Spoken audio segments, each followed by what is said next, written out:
Hello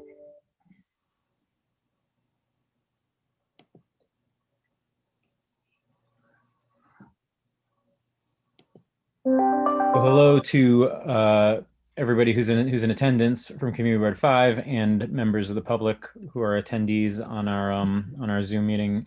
You're at the what is it? The June cycle meeting of the Transportation Environment Committee for Community Board 5. We will give folks 2 to 3 more minutes to file in, and then we'll go ahead and get started.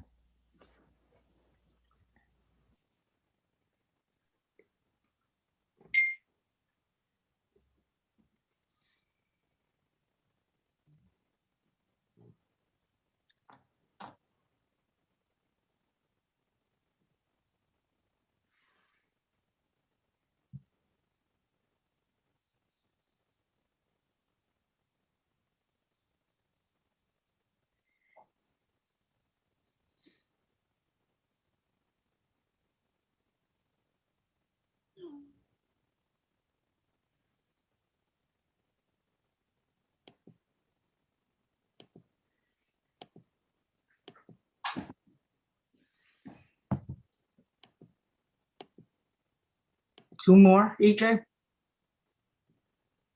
I am counting right now myself. I think it's 2 more. Okay. 7.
Okay, I think we've got a quorum from the Transportation Environment Committee, so we will go ahead and get started.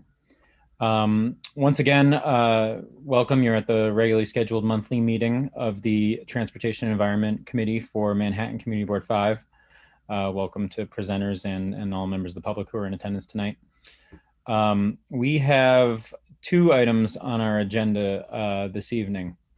The first will be a update and presentation from the Port Authority, New York and New Jersey on their plans for the Port Authority bus terminal. I anticipate this to be a update kind of early in their planning and redevelopment process. We'll of course hear a lot more from them in a minute, but I understand this to be the beginning of a lengthy process. There'll be many opportunities, I think, for community boards and other members of the public to weigh in, but because this is an early update, we don't anticipate taking a position as a board this month on this. This will be an interim update, I believe. The second item on our agenda is a presentation by the New York City Department of Transportation on their plans for 7th Avenue. It does seem likely, although we'll hear more later on, that Community Board 5 might want to weigh in on that this month.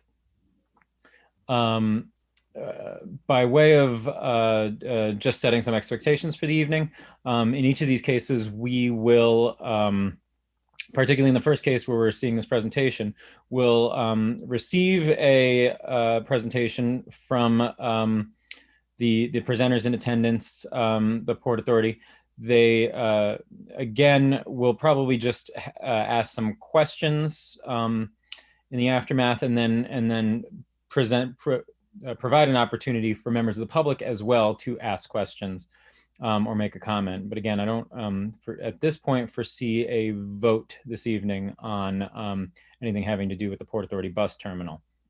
With other items, we will similarly hear a presentation from the city or state agency. The members of the Transportation Environment Committee will have an opportunity to ask questions. Then we will present an opportunity for members of the public to ask questions or make a comment. And then the committee will go into a business session, at which point members of the committee will discuss what, if any, action to take for the evening amongst ourselves. No more public comment will be available at that point. And so that's how we see the 2 agenda items for the evening going. Once again, you're at the regularly scheduled monthly meeting of the Transportation and Environment Committee for Community Board of 5. I'm the chair, EJ Kalifarski. My co-chair, Sam Levy, is here as well.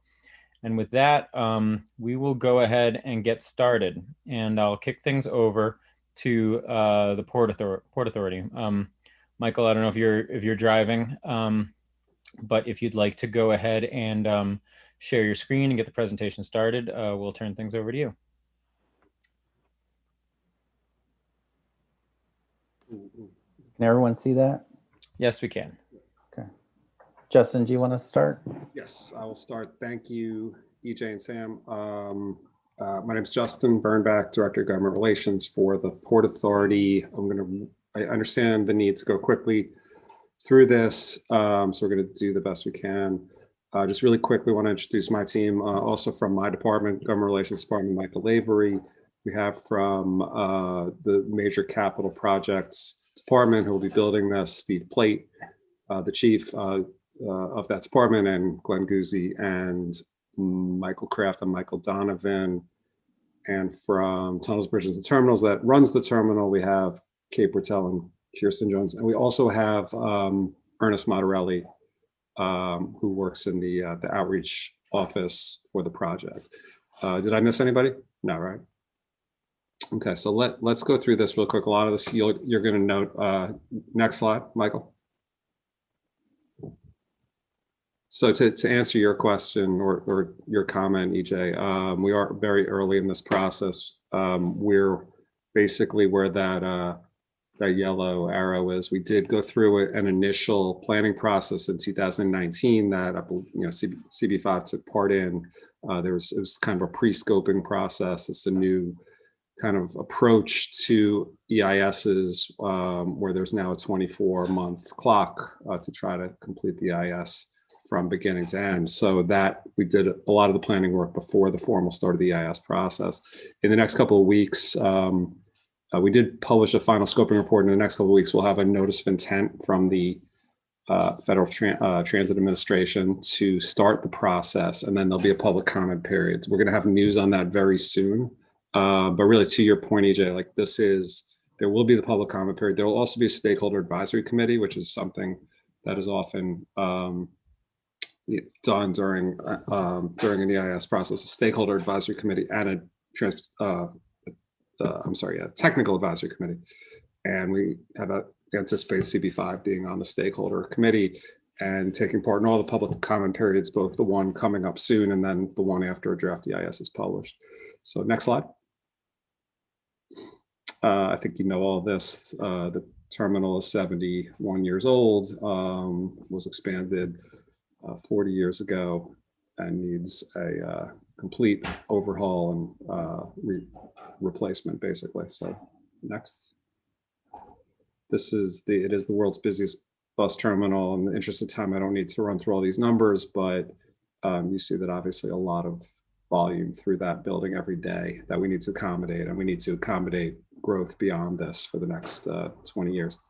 So yeah, as I said, in May 19, we released the draft scoping document and held that put 13 distinct alternatives for replacing the terminal forward, and laid out screening criteria that helped us narrow that down further.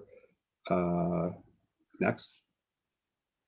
And as I mentioned, just on that last slide, we did have those public meetings both in New York and New Jersey in the spring and late summer of that year.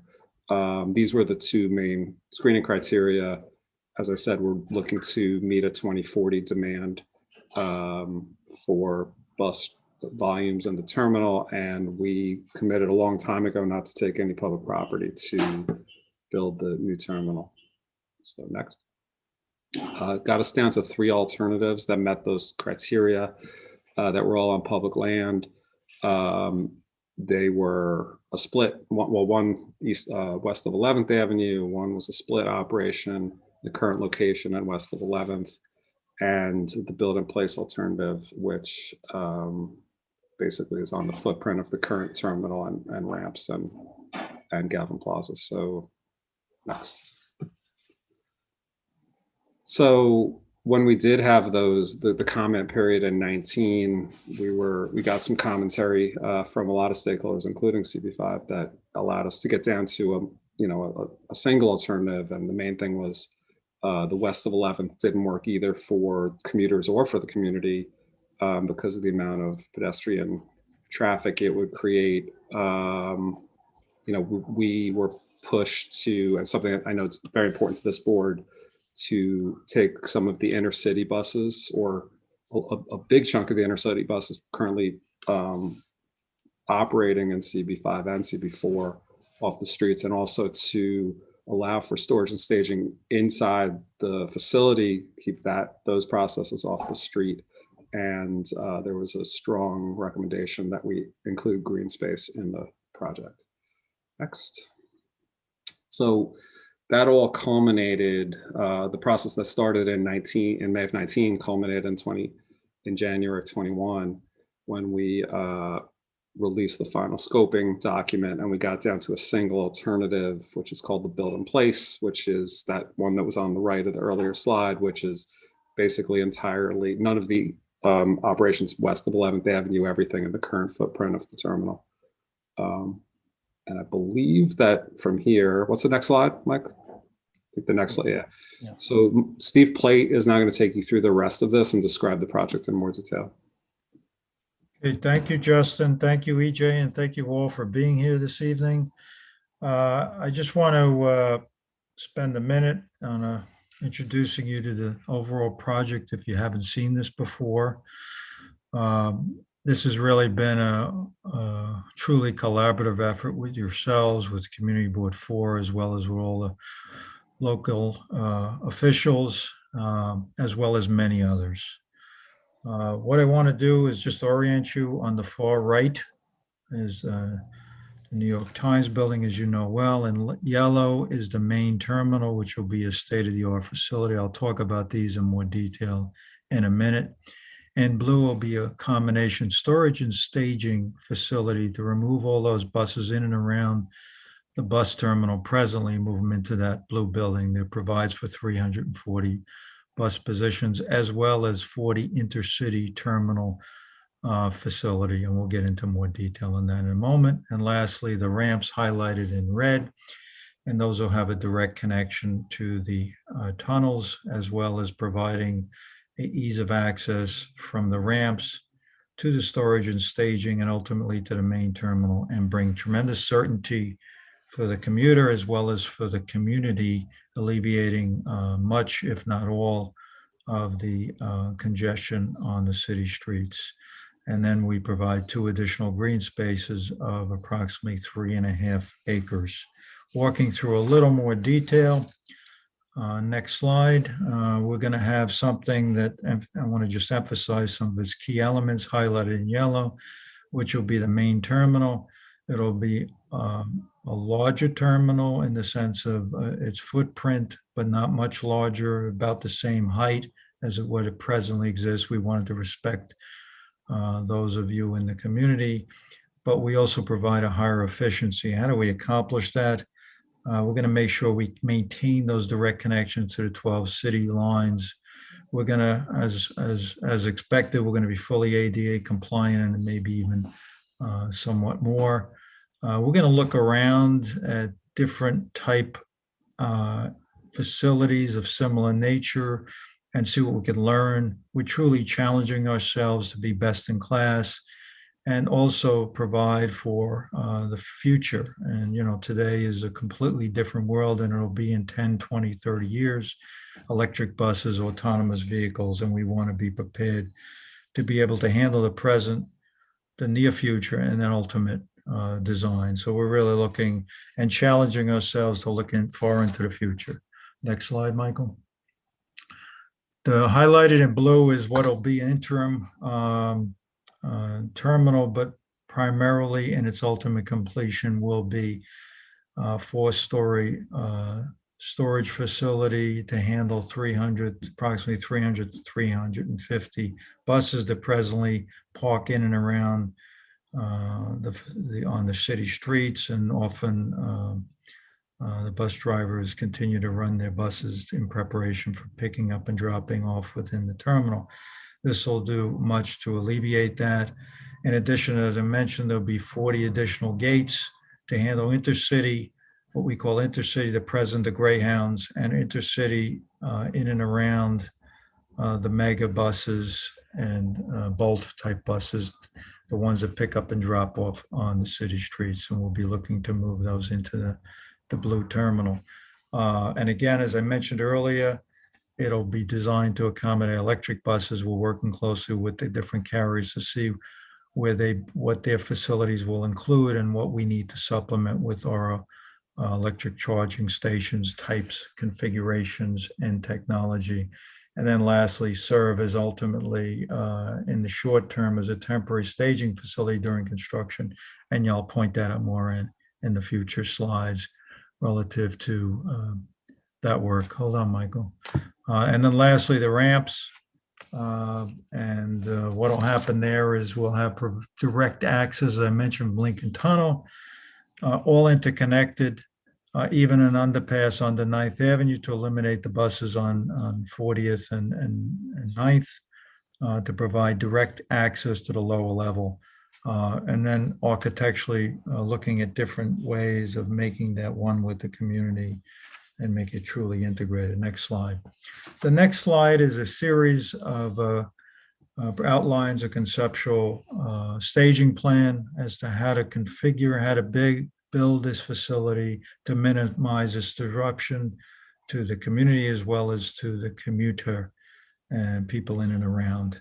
And then, as you know, highlighted in gray presently is the existing terminals. And once we proceed through this phasing drawing, you'll see how each one of the steps are configured such to minimize that disruption. Next, push the buttons, Mike.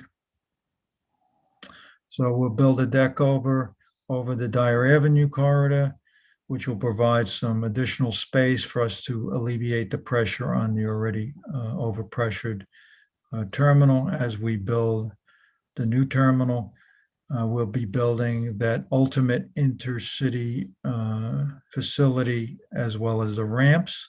Once that's complete, we'll turn that on as a temporary terminal, and that'll enable us to build from the bottom up in a conventional way. And what that will do is enable us to move in a more certain way for building, as well as quicker and less disruption to the neighborhood. Once it's all complete, we'll have it all interconnected, as you see in this picture, with the ramps, the storage and staging, and the main terminal. What that'll enable us to do is bring a high degree of certainty from delivering a passenger to their location, minimize disruption, noise, as well as any impact to the community. And ultimately, at the end, turning over that green space, which again is 3.5 acres, to the community. So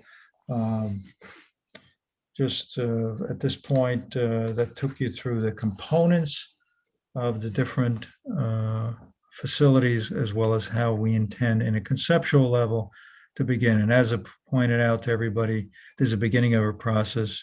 Through all of that process, we'll be hearing much more from you folks as well as the other participants to make it even better. But we're very proud of what we accomplished to date.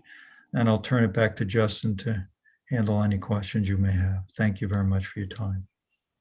Yeah, I mean, I anticipate a lot of those questions will go back to Steve, or his team. But yeah, we're ready for you. Okay. Thanks. That was a very concise presentation. I told you we would. Yeah, you did, and you promised and you delivered. So I have a couple questions right off the bat, and then I'll of course open it up to all the members of our committee here to ask any questions that they might have. And it may actually be useful while we ask these questions to keep sharing your screen and be able to refer back to some of the slides as well. That's totally fine. First off, and I'm sorry if I missed the dates, but you mentioned, so the public comment period is coming next. Do you have a rough time frame on when that would be, just so we can plan as a committee to participate in that? Yeah, I think it'll be in the next 6 to 8 weeks for sure, right? We can say that, Steve and Glenn. Yes, we're looking at if once the notice of intent, the next activity will be the FTA will issue a notice of intent, and then it'll be followed by a prescriptive period for questions and responses to those questions. Glenn, do you want to add some more color to that? Just briefly, so what I would like to be able to do, what we'd like to anticipate doing is, prior to the notice of intent appearing in the Federal Register, which is where an NOI does appear, that really is what commences a comment period. It could be 30, 45 days. We don't know precisely how long it will last. The FTA will advise us of that.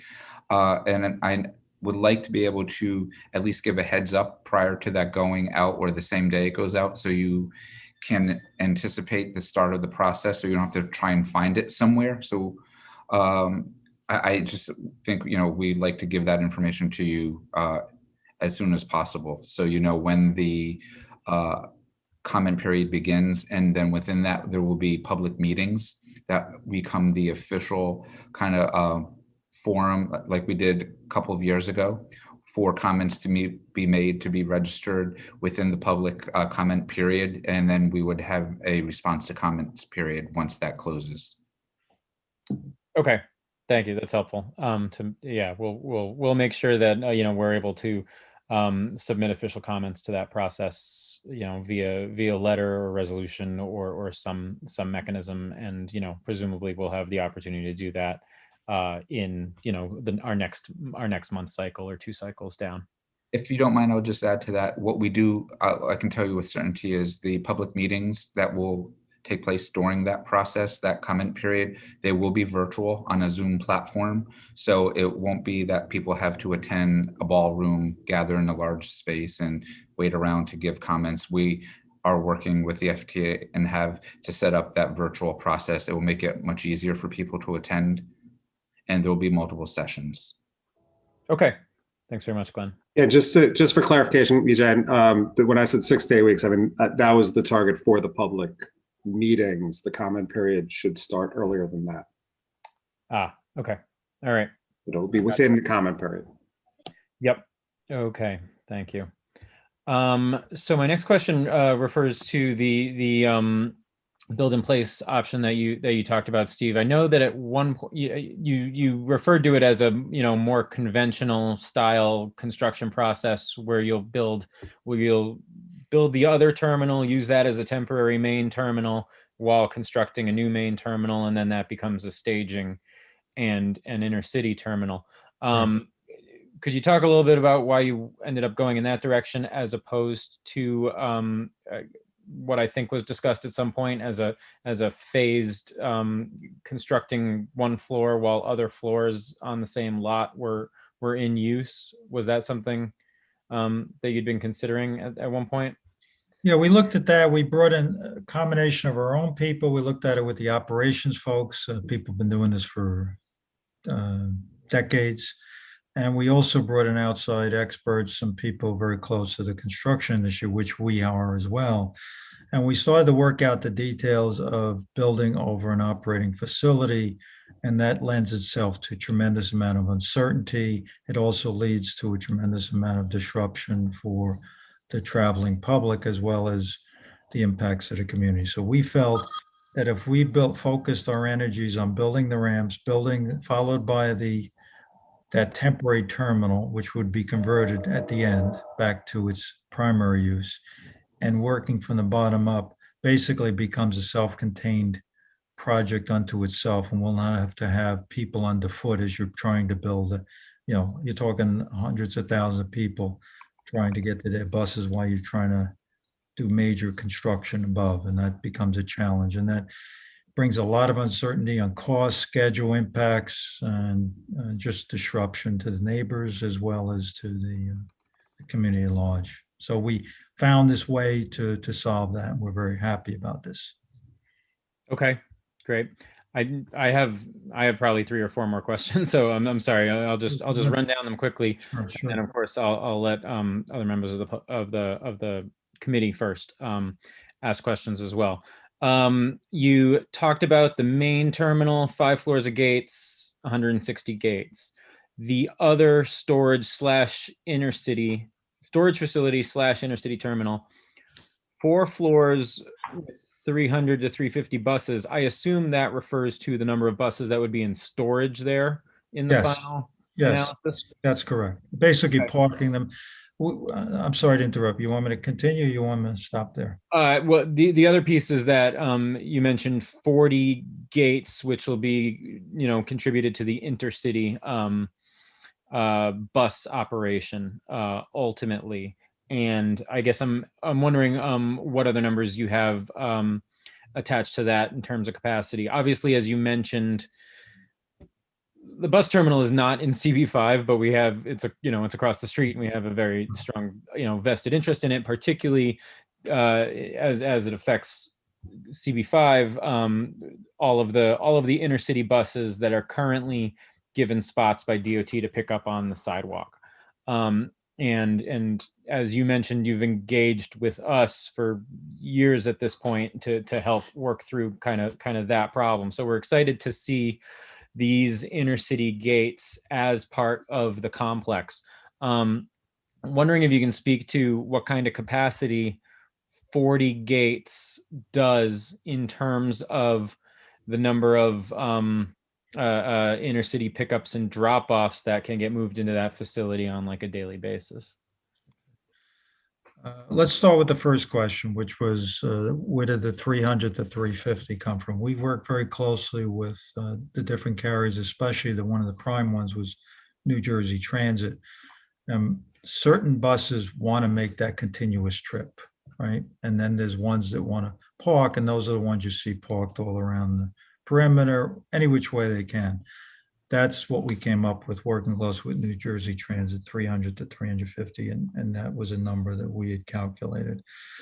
On the second part, the intercity, we worked closely with the city, looking at what they had presently, as well as the Community Board 4. And I have Michael Kraft and Kate Patel prepared to answer that question in more detail. Michael, would you like to talk through the analysis, Michael Kraft, as to how you got to some of those numbers? Sure. So CB5 met with us many times, as you said. You took us on a walkthrough of your western boundaries on 7th Avenue, up and down from FIT, up 7th Avenue and toward the bus terminal.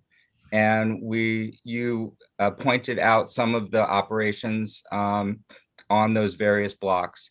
So we worked with those carriers on 7th Avenue in particular, and we're able to accommodate all of the intercity carriers on 7th Avenue from 26th Street to 54th Street.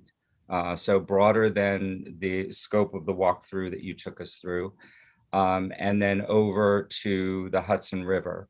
So that's a boundary within which we were able to pick up all of the intercity operations that are permitted by the city on curbside. And so in the vicinity of CB5, that's the 27th Street and 7th Avenue block, and all through the 30th. And those carriers would then be accommodated in the intercity terminal.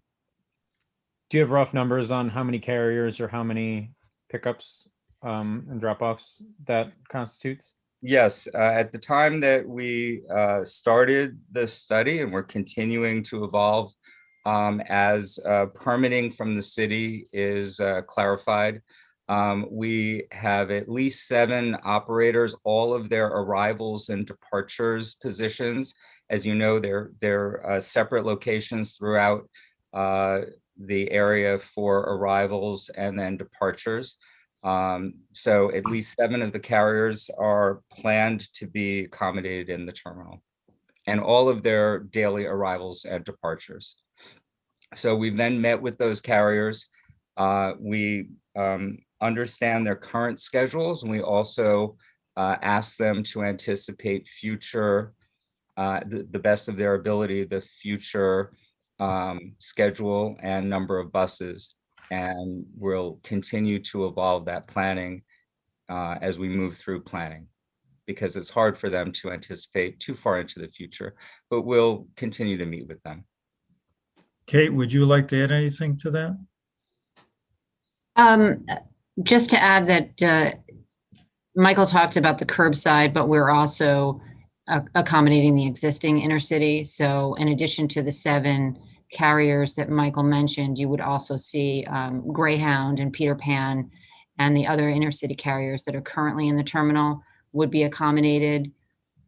And that we did meet with the carriers pre-COVID.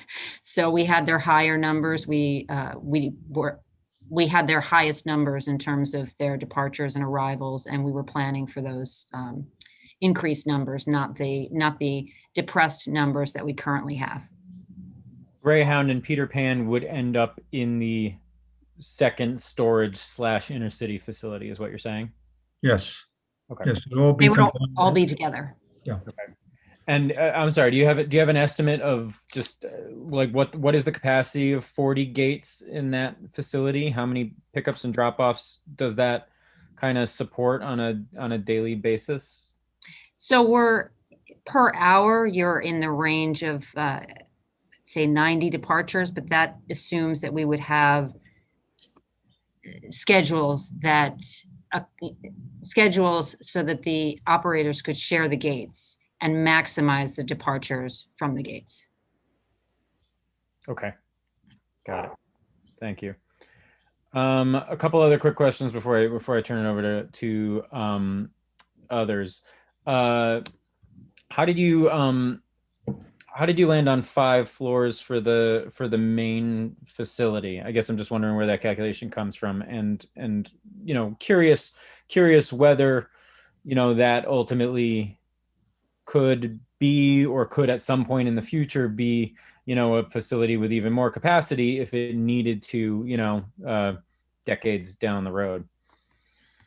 Well, it's a lot of math, to be honest with you, EJ. What we did was looked at the turns per hour, a lot of things that went into that, the proximity of having 300 to 350 buses queued up ready to feed those slots is huge, as opposed to them being on the street or driving in from New Jersey or stuck somewhere else. So you have to bring a lot of certainty.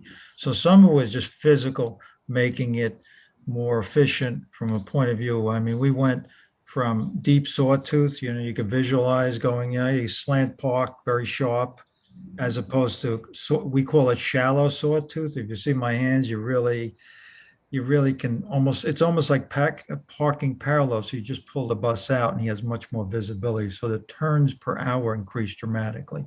In addition to that technology, this thing is 10 years, 20 years, by the time it's done, it's 10 years, technology has moved on, and you'll be able to, I see with trains that I've been involved with projects with trains, that you can actually drop and click and find them. Where if a bus is broke down or it's running late, you're going to get that constant information. So that's the AI portion, the artificial intelligence, where we're connecting, information with people. We're in the process of starting to develop that. So it's physical. We did a mathematical calculation. We also looked at the amount of turns per hour. We worked with the carriers on that. And we put all that data into some modeling, and we'll continue to model it. and looked at artificial intelligence and took some credits for that, which should be dramatic increases. And then we'll also look at some scalability. If we need to grow at some point, we're going to look at ability to grow, but we're not banking on that. We think we have what we need right now. I don't know if anybody wants to join in with to support, add some more color to what I've said. Kate, did you want to, maybe you want to jump in on this? Sure, I would, in the scoping document, it talks about the planning forecast. So we had a pretty detailed forecast for the number of departures and arrivals in our peak hour, the 5:30 to 6:30 timeframe. And we also met with New Jersey Transit to review their expected arrivals, departures, and the types of buses that they would be using, whether they're standard buses or articulated buses. So we had pretty detailed mathematical information to help us plan for how many gates we needed. And we ended up, it ended up fitting on the 5 floors, so. Okay, thank you.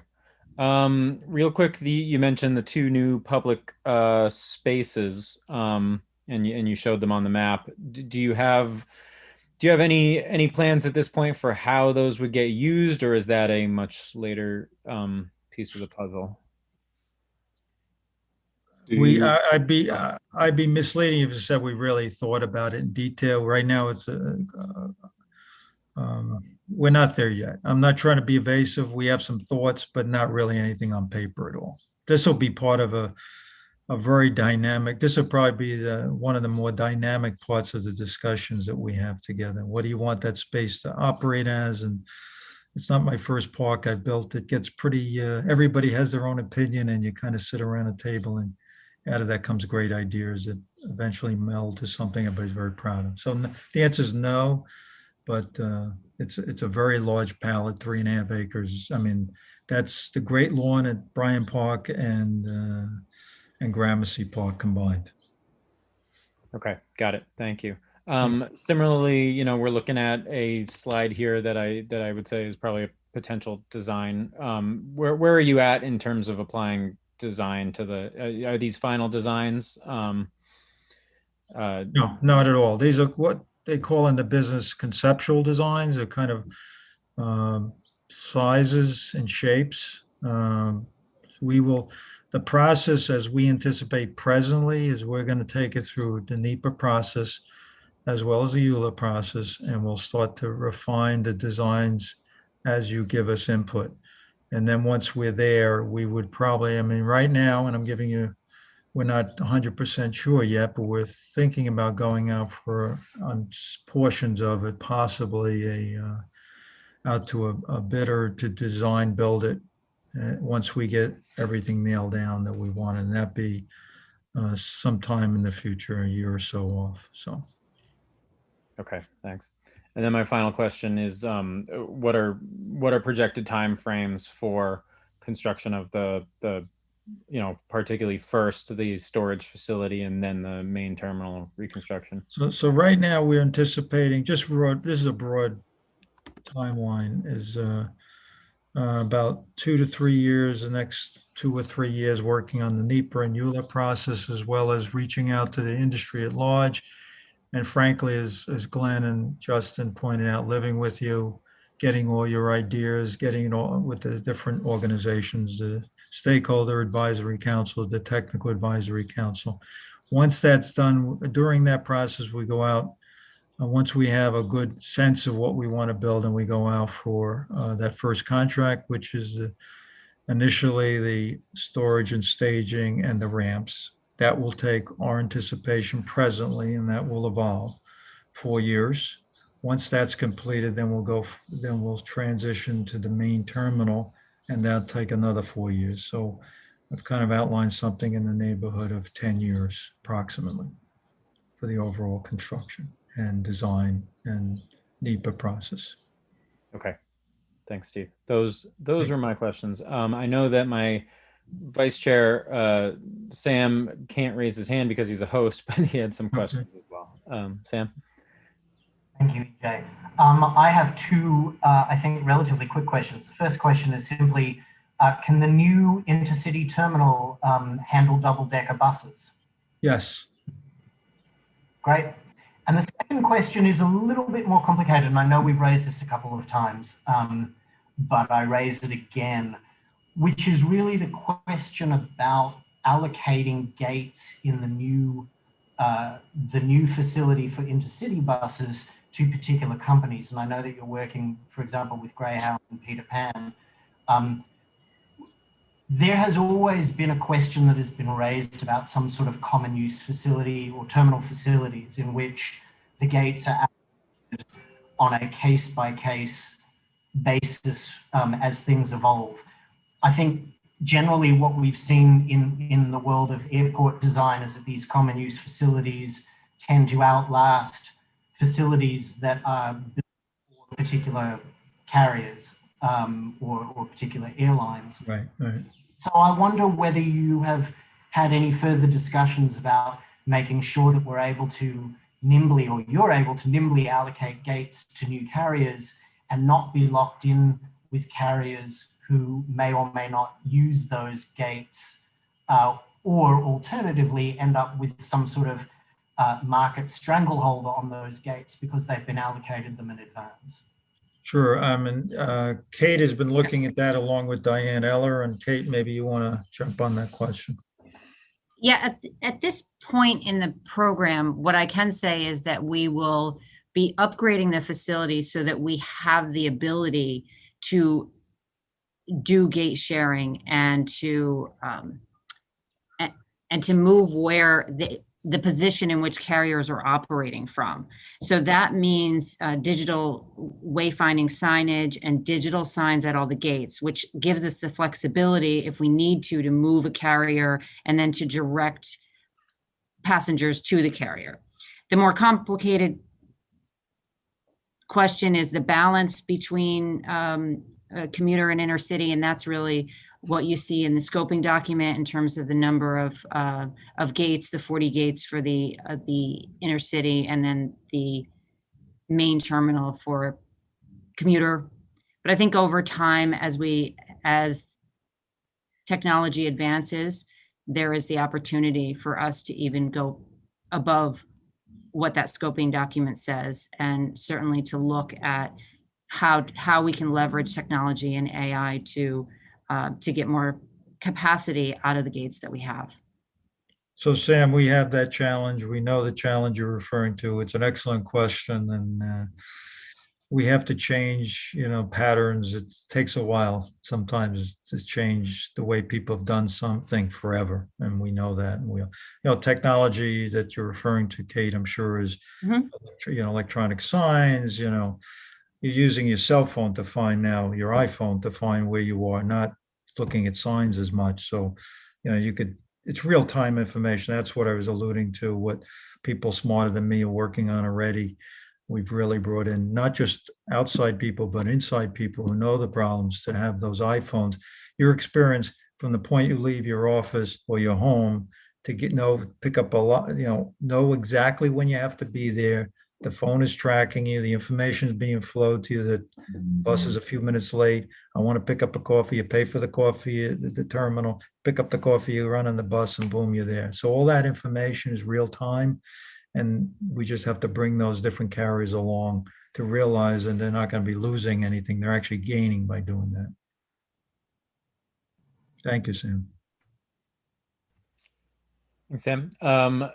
Other members of the committee, please feel free to use the raise hand feature in Zoom if you've got any questions. And the first hand I saw is Ryan. Thanks so much for the presentation and appreciate the time for the Q&A here. Is there anything that you think that we should know about the evolved experience that commuters would have in approaching the building, wayfinding within the building, and more? I'm thinking about those who would be coming from CB5, crossing 8th Avenue into the facility, and how will this experience be different from them from the current facility? Michael Kraft, can I pass that on to you as far as the overall experience of the facility? I know you've done a lot to tremendously upgrade it. working closely with Cohn, Pedersen, and Fox. Before Michael does, if you don't mind, I'd like to Sure, lead Glenn, off please. one thing just to note. As we get into the NEPA process, as Justin mentioned earlier, Justin Burnbach, there's going to be two standing groups that's part of the NEPA process. One is a technical advisory committee, and then the other is a stakeholder advisory committee.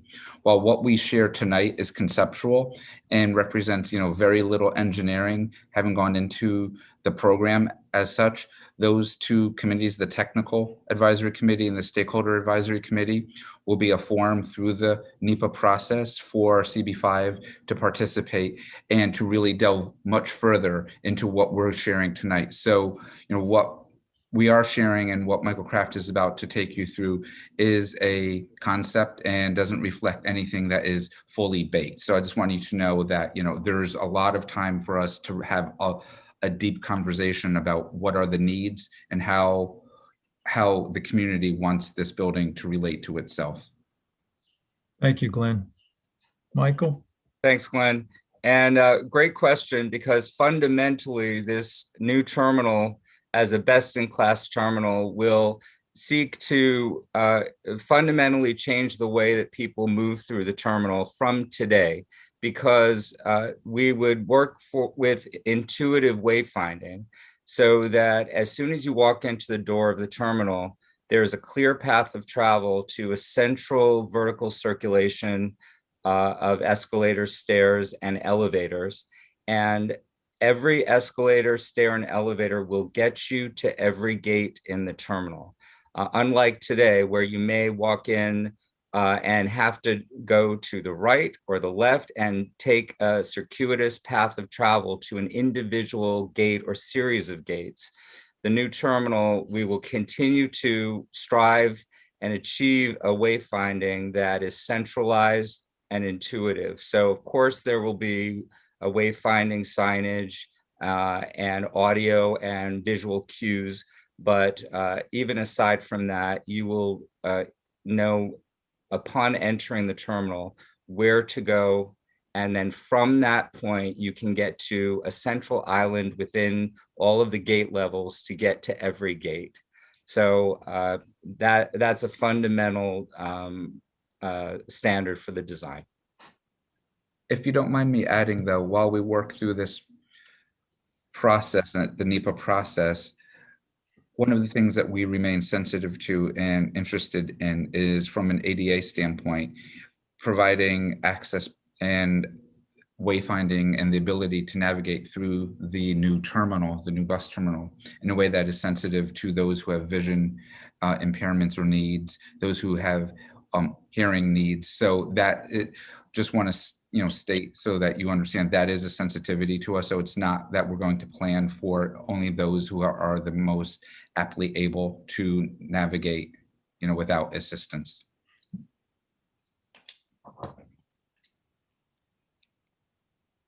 Okay, thanks very much for those answers. Ryan, unless you have a follow-up, I'll throw it open. Any other questions from members of the T&E committee? Please feel free to raise your hand if there are any other questions from the committee. And not seeing any. Oh, Ryan. I have another one. Recognizing that you had your two upfront criteria, one of which was around no condemnation of private property. In the concept put forward here, do you either have all the property currently, or do you sort of have a path to acquiring the necessary property to do so without condemnation? We have all the property. Good answer. So I got a thumbs up on that. No, it's to be specific, it's on the existing, where the existing terminal is, where the ramps are, it will be the blue building, the storage and staging, and over the Galvin Plaza will be the entry, which is the entrance, open entrance. That'll be where the ramps are. So that's all our property.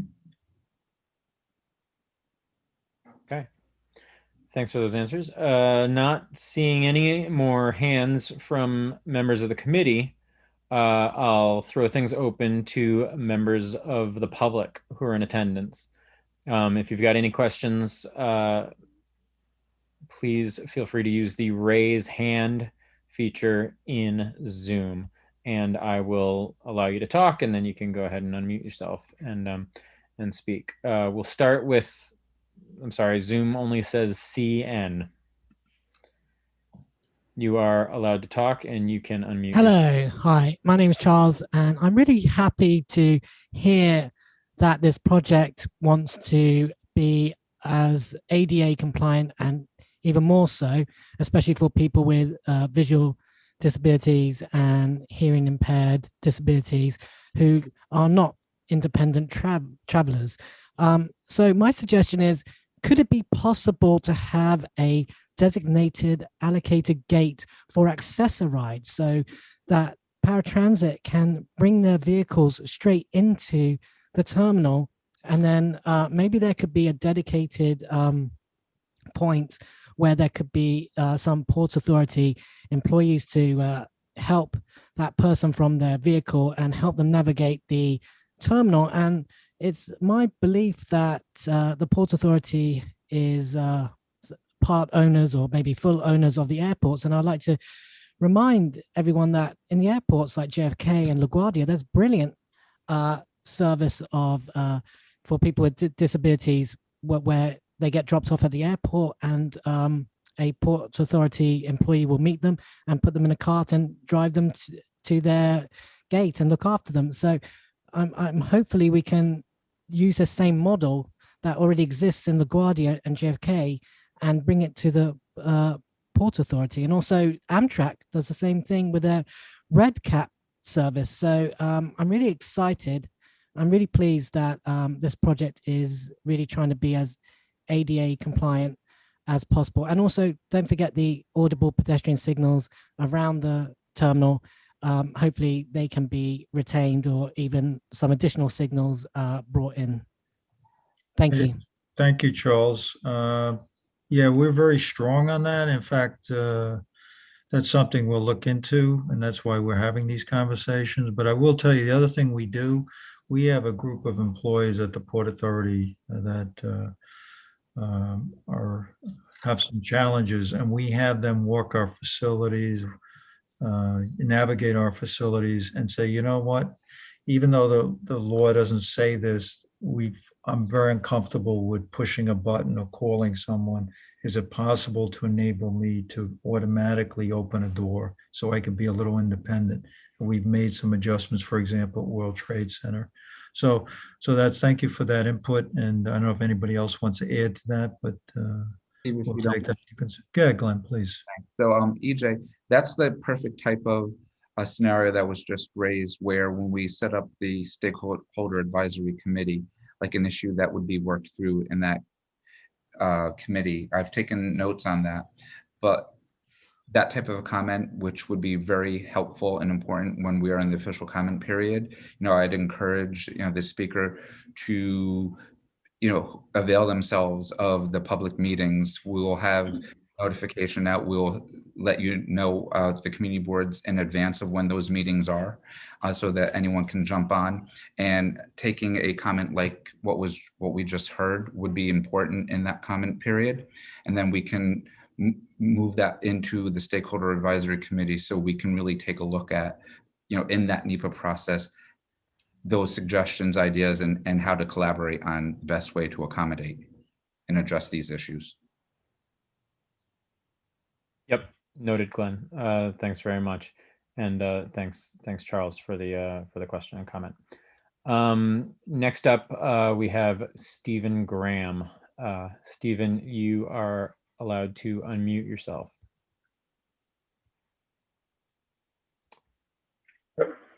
Hi, sorry, can you hear me? Yes, we can. Yes. Yeah, I just wanted to ask about facilities for secure bike parking, if anything's been envisioned, and or extensive bike share facilities. That's come up a number of times, and we're just starting to scratch the surface on that. We have at all our facilities, those type of questions. So it's something we're going to have to, Stephen, assimilate into the program.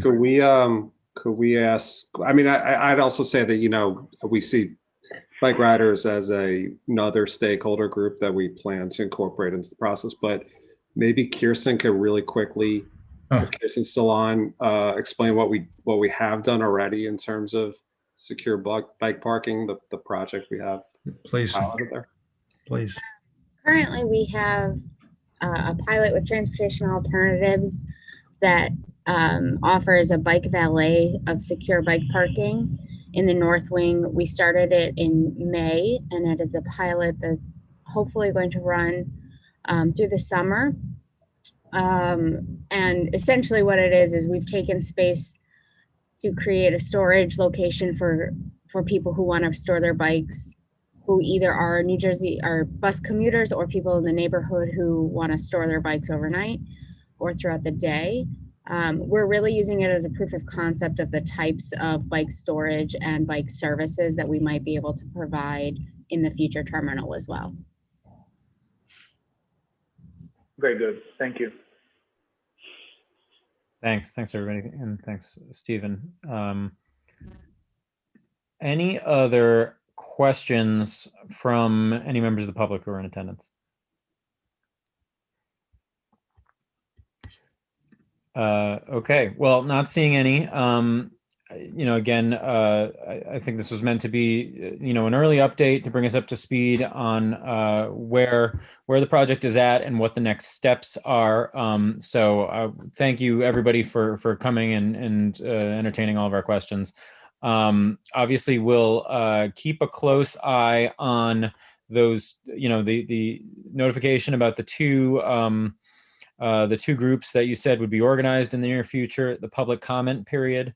That will happen shortly, that will make sure that the community board participates in, but particularly those two groups sound like places where a very important conversation and input will happen. So we'll keep an eye out for all three of those avenues. And, you know, obviously, you know, once again, thanks for engaging with the board office, with Community Board 5, as you have in the past. Wally Rubin, who was our longtime district manager, I know spent a lot of time with you guys. So thank you very much for the engagement that you've done up till now, and that you plan on doing with us going forward. Forward to it, and it was our pleasure to be here this evening. See you soon. Well, thanks very much. Thank you, everyone. Thank you all. Thank you all. Thank you. With that, we will move on to the second item on the agenda this evening, which is a presentation by the City Department of Transportation on proposed improvements to 7th Avenue. Just by way of a reminder, we'll hear from DOT first. The committee will get a chance to ask questions, and then we'll throw things open for a question and comment period for members of the public as well. After that, the committee will go into a business session where members of the committee will talk amongst themselves to determine what, if any, steps to take this evening and this month with the full board. So with that, I'll turn things over to representatives from DOT who are here tonight. I don't know who's driving or who's in charge, but please feel free to share your screen and show us what you got. Hi, EJ, this is Kimberly from the Manhattan Borough Commissioner's Office, and I'm joined tonight by Nick Carey, well, Colleen also from our office, and then Nick Carey and Claire Brennan from the bike team, who will walk you through the presentation. And I think Claire will share her screen. Yeah, thanks, Kimberly. Thanks, Sure. everyone, for having us here tonight. Let me just pull this up for you all. You can see my screen, I hope. Yes, we can. Excellent. So again, as Kimberly said, I'm here, I'm joined with Nick, my colleague from the bike unit, and we're here today to present our proposal for a protected bike lane on 7th Avenue from Central Park South to West 46th Street. You all are probably pretty familiar with this background information, so I'll go through it pretty quickly, but just south of our proposal, a bike lane was installed between 46th and 42nd Street back in 2016. And there was also an expansion of the sidewalk between 58th and 57th Street around the same time. Central Park was closed completely to car traffic in 2018. So the drives are now full-time car-free space, and this project is an attempt to build on that effort by extending the protected bike lane down towards Times Square. This is a Vision Zero priority corridor, and there are 2 priority intersections within the limits of this corridor that we're working on. So now I'm just going to get right into the proposal. I'll break down the changes block by block for you all, starting at the top. This is a cross section of what we're proposing on 7th Avenue between Central Park South and 58th Street. As I just mentioned, there's already an extended pedestrian space 1 block south of here. So with this block, we're going to try to match that added sidewalk extension by removing 2 travel lanes in order to accommodate a sidewalk extension and also add a parking protected bike lane on the east side of the street. This configuration will reduce pedestrian crossing distance by 50%, which is pretty significant. Moving south, here we have 58th and 57th Street. This is where we already have the extended sidewalk, as you can see in the existing and proposed conditions. So we're going to remove 1 travel lane here in order to install the parking protected bicycle lane with added pedestrian islands. So this configuration will reduce the crossing distance by 40%, and we'll also be maintaining all bus stops and hotel loading zones here. Moving south for the next 10 blocks from 57th to 47th Street, we'll remove 1 travel lane in order to add the parking protected bike lane with the pedestrian islands here. Again, we'll be reducing the pedestrian crossing distance by about 1/3 while we're maintaining all of the hotel loading zones along this stretch. Finally, from 47th to 46th, the roadway narrows significantly here. As you can see, we are working with like 40 feet of space as opposed to 60 with the previous sections. But the traffic analysis did show that we can remove 1 travel lane in order to accommodate a conventional bike lane with green paint for this small section of the project. In summary, you all are definitely familiar with protected bike lanes, and this one's pretty typical. It's great that we're going to be able to add improvements for pedestrians as well, which will increase safety for all road users. Again, the parking loss will be minimal, and we're maintaining all hotel loading zones along this stretch. That's all I have for you all, but I would be happy to answer any questions that you all might have or go back to cross sections as needed. Was also very more concise than I expected, because 10 blocks had exactly the same configuration. I'll just ask one question and then I'll turn things over to members of the committee. But you talked about specifically the traffic analysis, which I imagine tells you based on normal 2019 traffic on a given block, whether or not you can reduce the number of lanes without, creating bottlenecks or causing traffic Armageddon. Can you talk a little bit about what the specific situation was between 46th and 47th? Did it have a different traffic starting configuration? Is it the starting configuration? Is it the amount of traffic that it does? Can you explain what's going on there? I can jump in there. Is that okay, Claire? Yes, take it away. So this stretch is more narrow because of how it was built out for the Times Square plazas. So that's why the curb to curb width is so much more narrow. But the travel volume was pretty consistent through this part when you get south of 50th Street, around 1,000 to 1,100 vehicles per hour. And yes, as you said, we did a formal traffic analysis. We looked at pre-COVID volumes from 2019 on the corridor, and calibrated them using cellular and taxi data to make sure it's consistent.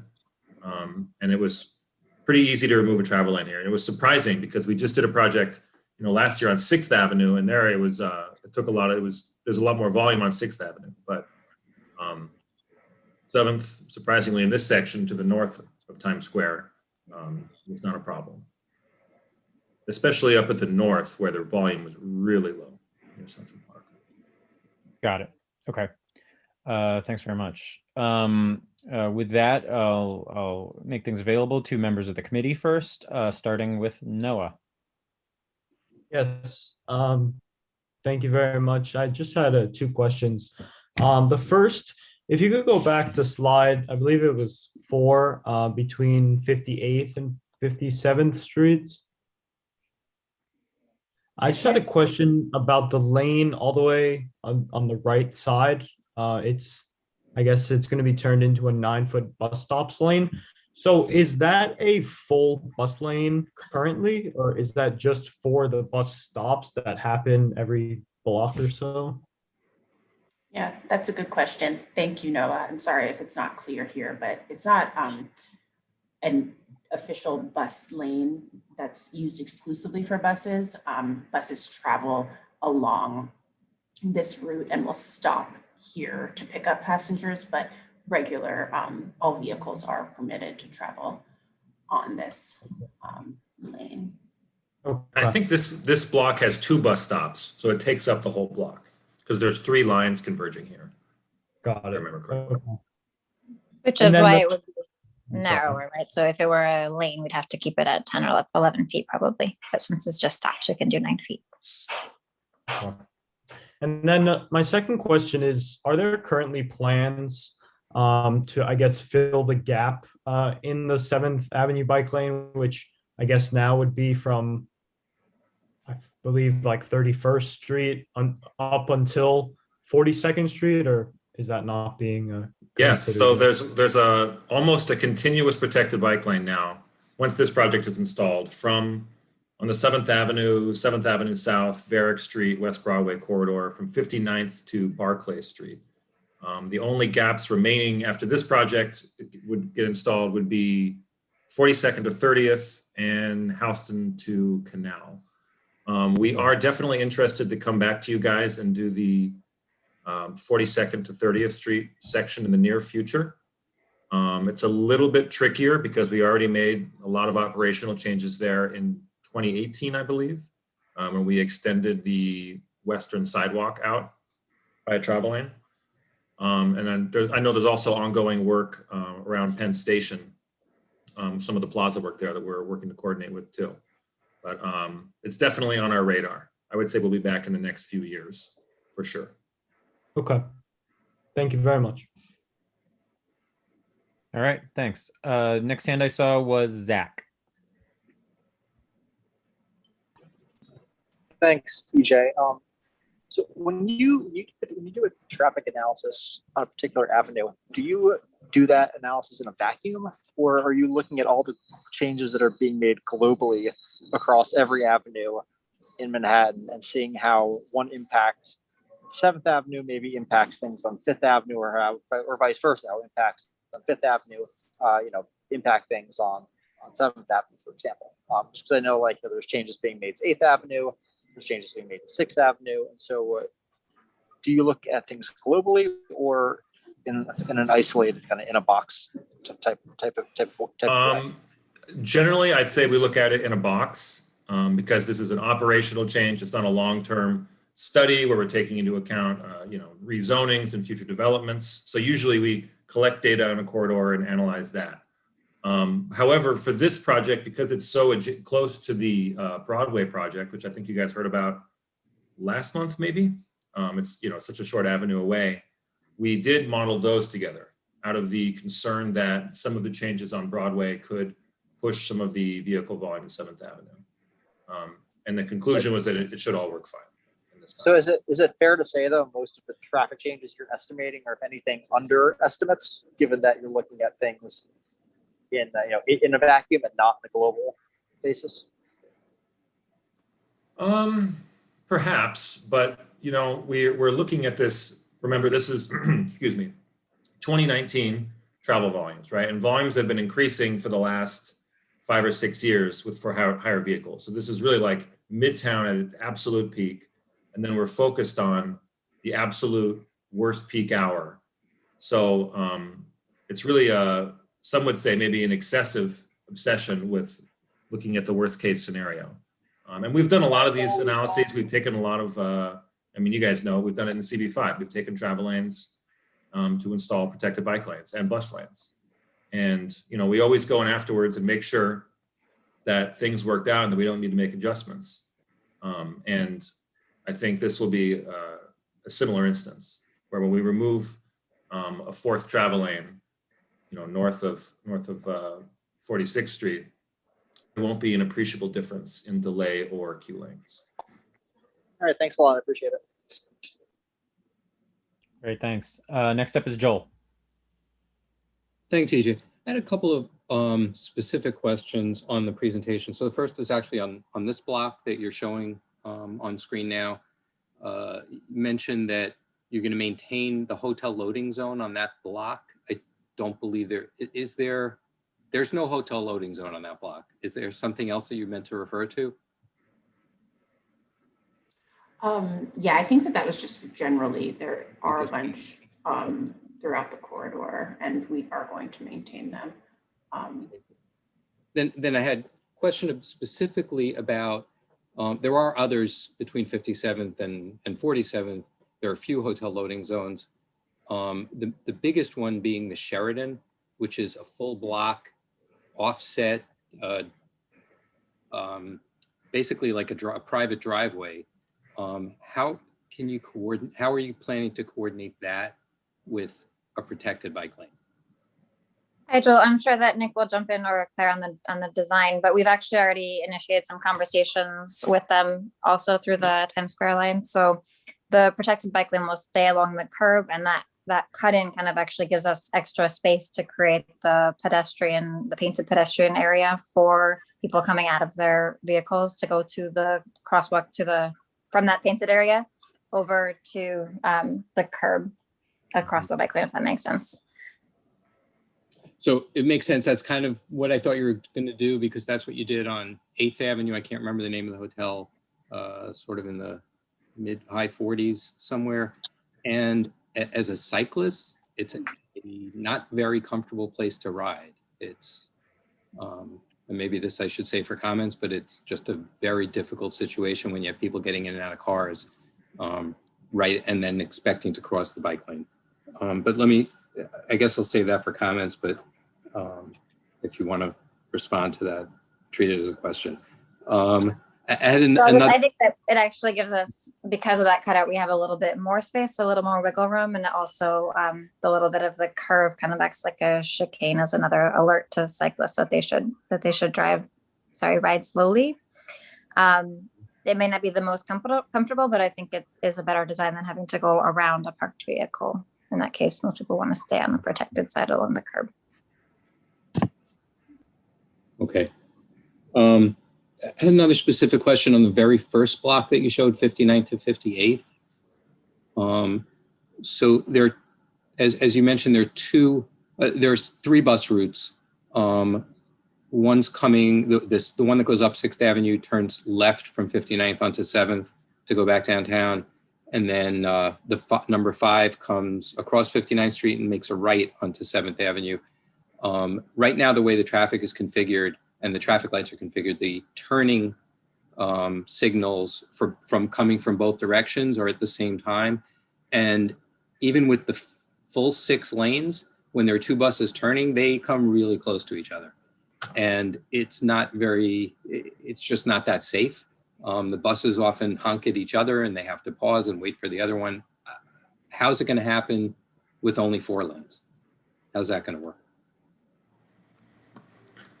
Sorry, could you clarify? I'm looking at the bus map on the side, which maybe is cheating, but we're talking about 59th Street? Yes, 59th, turning to go south on 7th Avenue.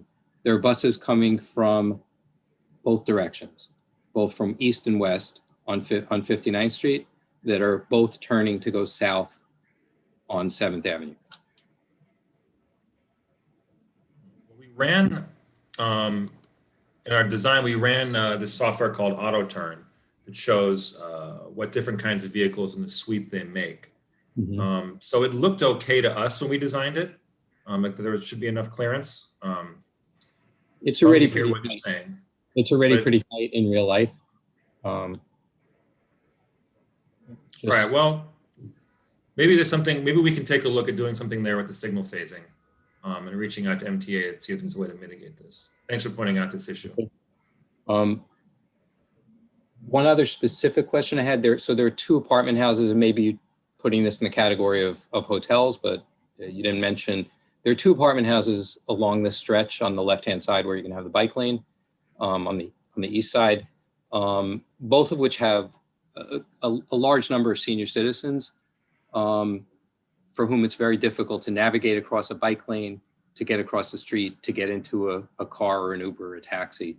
What sort of accommodations are you going to make to slow the bike traffic down, if anything, or other accommodations to make it safer for those pedestrians?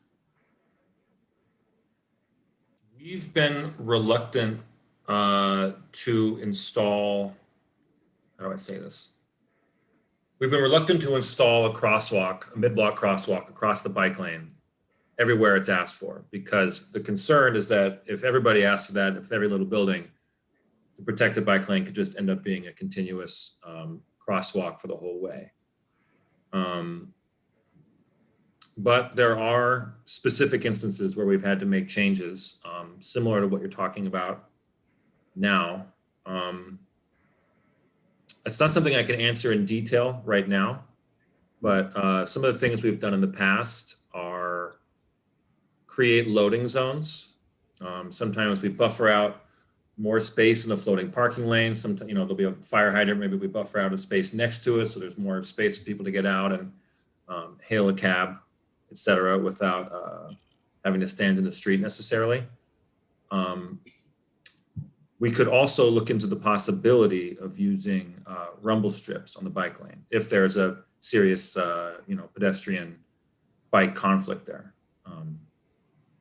We like to use them sparingly though, because we run the risk of cyclists just zooming into the buffer to get around it, which is not great for anybody. But I wasn't necessarily focused on mid-block because I understand that's a problem, and everyone has to stop mid-block. But even at the corners, when cyclists are going as fast as cyclists go, particularly now with motorized bicycles and scooters using the cycle lane that go very fast, it's just hard to get across the street, especially if you're walking slower and you're with a walker or a senior. So you mean crossing at the intersections? Even at the intersections, yeah. Okay. So I think, I definitely understand that challenge. I do think an advantage to this design is that if people are in the bike lane, the visibility is better. So instead of starting to cross and having them kind of pop up from behind parked cars in the main part of the roadway, they're more visible from the curb, and you do have that added pedestrian island to shorten the crossing as well.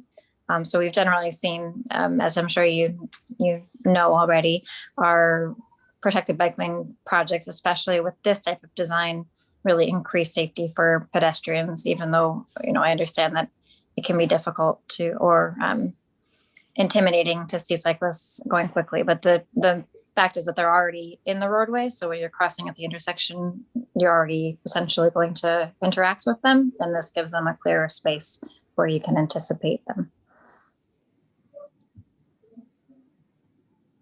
Thanks, Heath. Was that it for your questions, Joel? Okay. Yeah, thanks. All right, great. Thank you. Any other questions from any members of the committee?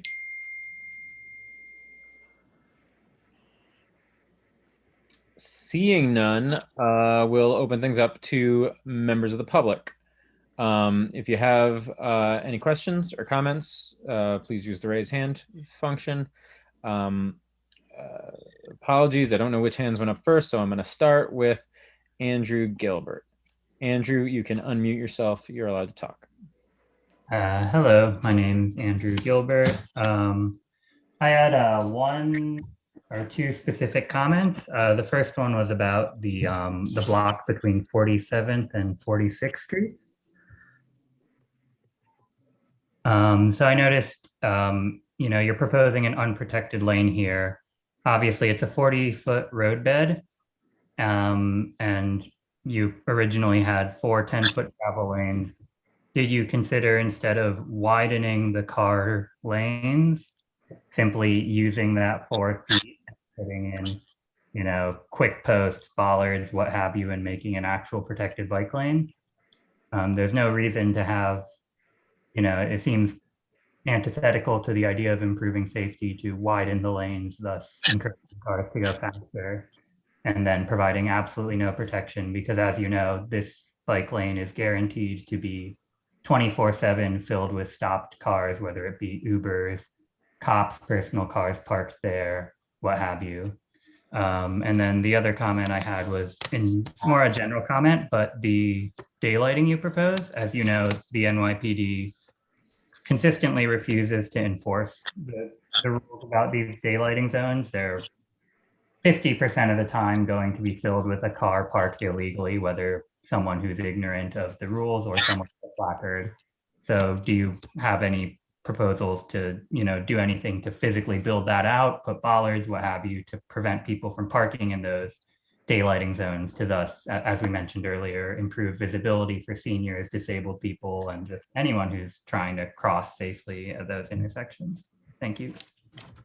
So one minor change from some of our previous proposals is that in this specific instance, we aren't proposing any mixing zones. So we don't have the graphics now to differentiate between a mixing zone and an offset crossing, but it's two different ways of different approaches to mitigating the turn conflict across the bike lane. And what we used to always do is called a mixing zone, where we would blow out parking for 90 feet and give cyclists and drivers the chance to sort of merge into the same lane, and then drivers could turn and cyclists could continue straight. And one of the issues with the mixing zones is that they're frequently double parked in, which then is, worse than nothing in a sense, because the parked driver is not just blocking the bike lane, but blocking the visibility of the cyclist for turning vehicles. So in an offset crossing design, we remove a little bit less parking. We still clear out 40 feet for visibility so that people can see the turning cars. And we install a 40-foot long painted pedestrian island with some bollards in it. And that our experience has been that people are less likely to illegally double park in a painted pedestrian space, but that doesn't mean it always works. We do want to build these islands out in concrete, which will make them a little bit more substantial. But I guess the issue is that we are expanding the protected bike lane network far faster than we could build these islands. In the first few years doing these, back in like 2009, 2010, every protected bike lane we installed, it could be all concrete pedestrian islands with the signals in them and tree pits. And it was great, but we were only doing a couple miles a year, and now we're doing, 20 or 30 miles a year. So it's harder to keep up. But we absolutely do want to build those out in concrete and share your frustration at double park cars, making conditions dangerous. So about this street, earlier there were some questions about the traffic analysis and how, we have to go through a pretty rigorous process to get internal approval to make these changes. By the time that we come to a community board with a proposal, it has been vetted, believe me. So, the inputs in that analysis, there's the travel volumes, there's the signal timing, there's the parking regulations. There's a lot of little components that contribute to the friction on a street that can reduce its vehicular throughput. And one of them is more narrow travel lanes. Believe it or not, it makes an impact. So in analyzing that we could remove a lane of traffic between 47th and 46th Street, part of that feasibility was that those were 11-foot travel lanes. In addition to that, with regard to 11-foot travel lanes, 10-foot travel lanes can be more, they can have a traffic calming effect in certain circumstances, but we always do 11-foot travel lanes when there's a bus, because buses really struggle to fit in a 10-foot travel lane, especially with the big mirrors. They can clip another car. Also on a truck route, and definitely on a curbside travel lane. Now I'm just getting into civil engineering minutia. I'm sorry to bore you to death, but that 11-foot travel lane adjacent to the west curb, you definitely want that to be a little bit wider when you're right next to a sidewalk. But if we were to even grab a few feet from making those lanes more narrow, it wouldn't give us enough room to put up a vertical element to protect the bike lane. Current standards we're working with are that we need 11-foot clearance to get a street sweeper and a snowplow through a protected bike lane. But I think one potential solution here, we don't have any photos, but the existing bike lane south of 46th Street was it was a more substantial project. It wasn't, an operational project, installed in-house with just markings. It was a capital project to rebuild 7th Avenue and some of the Broadway plazas. But the bike lane between 46th and 42nd Street is raised up. It's, I think, a 3-inch curb reveal. So it's halfway up to the sidewalk level. So that's a potential future way we could improve this and make it more physically protected from cars. Okay, end of answer. Okay. Yeah, I think it's fair to say the 42nd through 46 is probably one of the worst bike lanes in the entire city, and that it's pretty much unusable for bikes. It's completely filled with people all day, and I don't know, I've personally never seen very many cars either. The traffic's bad in Times Square. I think doing everything you can to improve car throughput in Times Square seems like a fool's errand, and it seems especially egregious to prioritize car throughput over cyclist safety. I would propose it would not be safe or comfortable to take small children on this bike lane. And I would suggest, build a bike lane that is safe for people who are afraid to bike in the city. That's all. Thank you. All right. Thanks, Andrew. Next up, and Nick, you never need to apologize for going wonky with us. We've laid it on us. You do have that reputation. Next up, we'll hear from Charles Todd. Hi, my name is Charles Todd. I'm a resident of West 54th Street. Thank you guys for this presentation. I'm excited that the protected lane is coming to 7th Avenue. I do echo the comments from the last person that spoke. I think it's disappointing that 46th through 47th is not protected. I have 2 small children. I bike with a cargo bike with both of my children. We bike everywhere. We bike to Central Park all the time. And I don't know why in 2021 we're building any lane that's not protected. So I would love to figure out a way for there to be flex posts, or even better, a Jersey barrier, and just take out a travel lane. It's Times Square. And I will also echo that the existing lane from the Capitol project, that's the 3-inch raised lane through Times Square, is often has cop cars or barricades from the police or other city vehicles parked in it. So I also agree it's not a good existing bike lane. And then the final thing that I wanted to say is that it's very, very disappointing to hear that we're talking about coming back in 2 or 3 years to discuss fixing the gap between 42nd and 30th. I live in West 54th. I work on West 28th Street. I often bike this route just in traffic by myself, obviously not with my kids. And we're talking about the area between Times Square and Penn Station. This is New York City. We can have a protected bike lane between Times Square and Penn Station. That seems like a key corridor. I know that the improvements were made on the other side of the street, but I just think it's time for big changes. And I would love to not have a community board presentation in 3 years to talk about fixing these final 10 blocks. I feel like you know what to do. 6th Avenue is beautiful. 8th Avenue is great. 9th Avenue is great. Let's fix this gap. Thank you for your time. I love giving presentations here. This is great. When we go all over town, people aren't yelling at us to install more protected bike lanes necessarily. So this is fantastic. Let me just say one thing about your, I think, valid complaint about why not just remove another travel lane. Consider this: people riding a bus. I struggle with this myself. You take a lane of traffic away and create congestion. So what? People will adjust. But the bus riders is something we think about. And there's a lot of bus lines on 7th Avenue, and if we make it excessively congested, maybe this becomes a zero-sum game. I don't know, something to consider. I think that's a fair point. I mean, I guess my argument would be make a dedicated, bus lane on the other side of the street. Maybe get rid of cars altogether in Times Square. Talking. All right. Thank you. Thank you, Charles.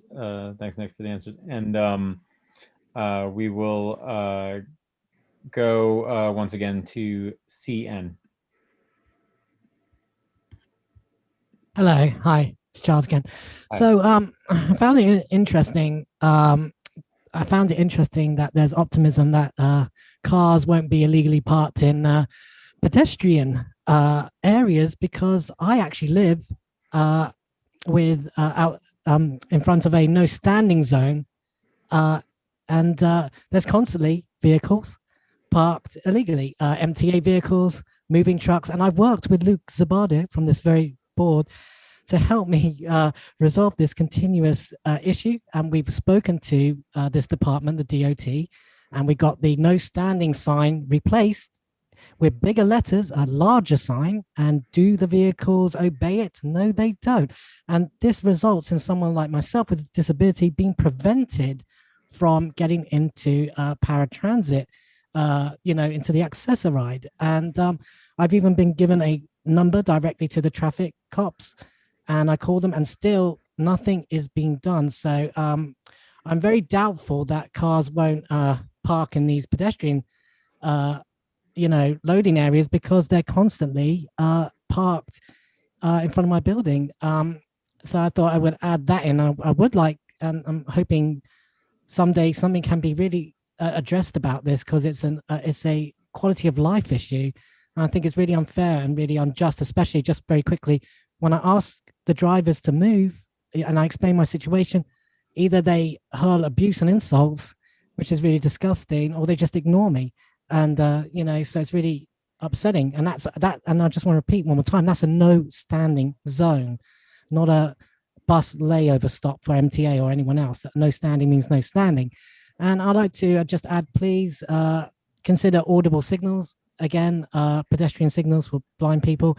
And I'd like to quickly end by saying thank you to the two board members and the two public speakers from the last meeting on the Broadway Vision Project for also raising the point of audible pedestrian signals, because at the end of the day, the DOT is in charge of installing audible signals. And yet again, there is a shortage of audible signals, and the New York City is actually not ADA compliant when it comes to audible signals. So there needs to be these things need to be raised and really considered and looked into, please. Thank you.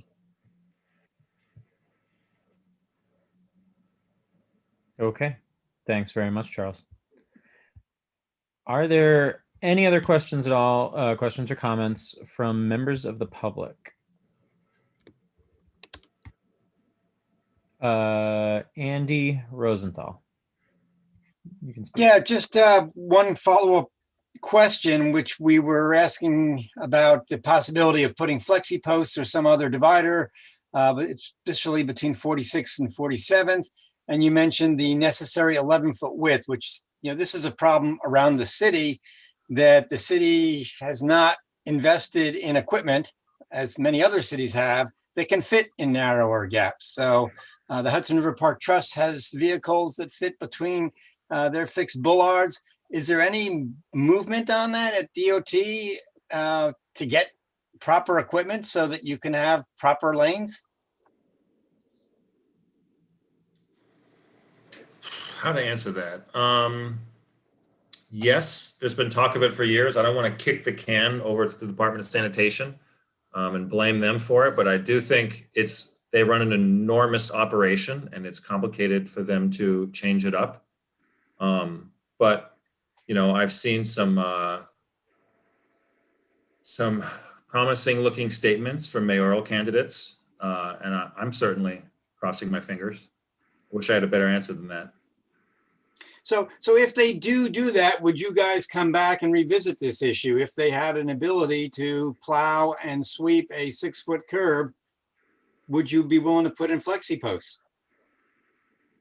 I think we can go narrower than 11. 6 is a bit tight, though. If you've ever been in a spot that's a a 6-foot bike lane space with vertical elements. There's very little room to maneuver. And, you know, I read a little bit, there's some weird physics to biking where, you know, before you turn left, you actually lean to the right and then your centrifugal force throws you off and you lean back.